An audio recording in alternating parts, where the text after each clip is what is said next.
This is the BenQ SW2700PT.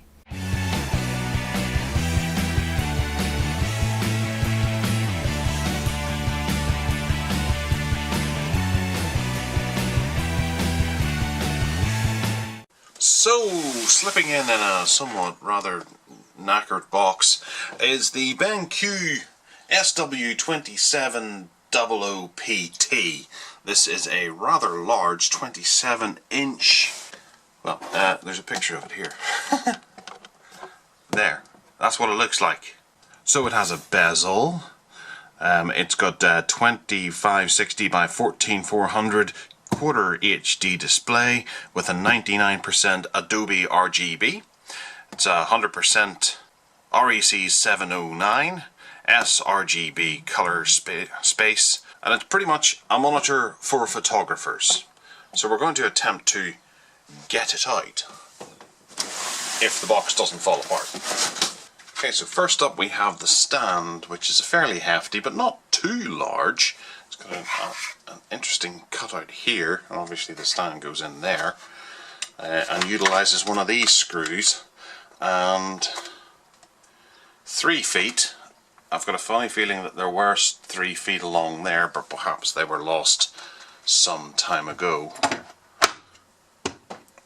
And the screen. The box is terrible. All of the polystyrene is broken, so I imagine the screen's going to be quite dirty and covered in bits of dust and yeah, it is, it's pigging. Right, okay, so we'll try and get it into place and then look at it. Okay, so it arrived in this position. What we have is a stand on the back here with a handle at the top for movement.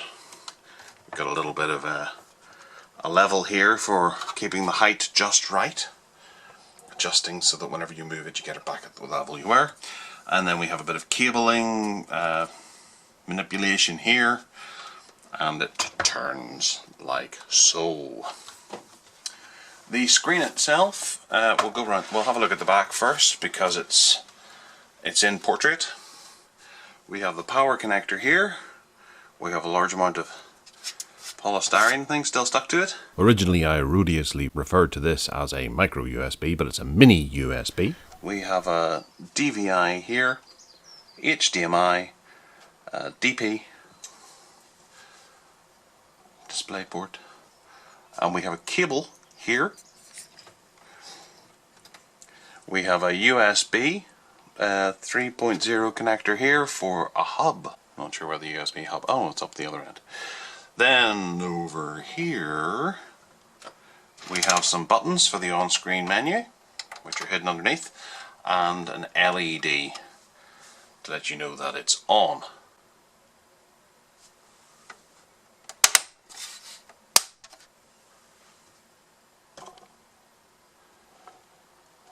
And I just clipped it together because apparently it had come apart a little bit during transit.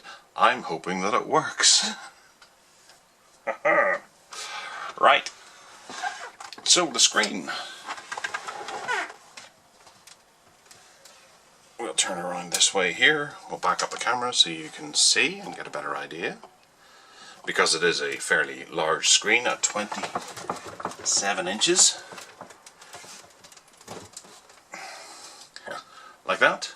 And you might be able to make out these little pieces here. Well, what are those for, I hear you ask? I'll show you, I reply.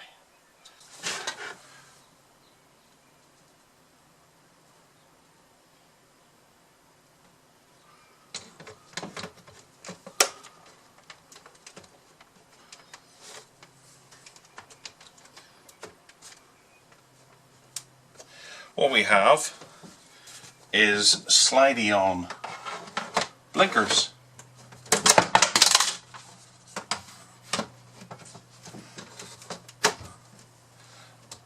They simply slide on to the sides of it to avoid colour pouring in. distractions, reflections.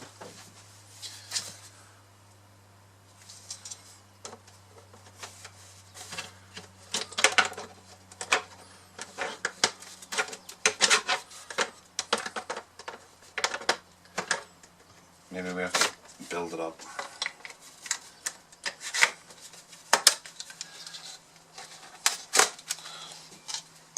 And we have to, it just sort of slides together, and then I'm guessing once it's all together,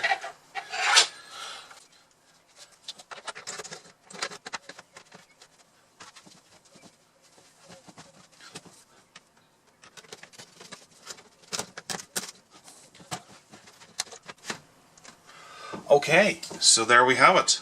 It's got a hood on it that will allow you to browse in a certain amount of security, I guess, but avoid reflections that may come from, say, the skylight above here. As you can see right here, there's a big reflection, but it manages to cut down on that quite a bit. And then up here we have a little openy closey bit to let people know that you're still alive. You can put a flag up here and wave at people. And there's a very handsome little cutout here in the plastic leading through to the side of the screen, which has two USB 3s and a full-sized SD card slot that should be fairly easy to access, and interestingly they're on the left hand side of the panel as opposed to the right. Normally we find these on the right, or at least in my experience we find these on the right. So yeah, it's a decent looking screen. Certainly going to be quite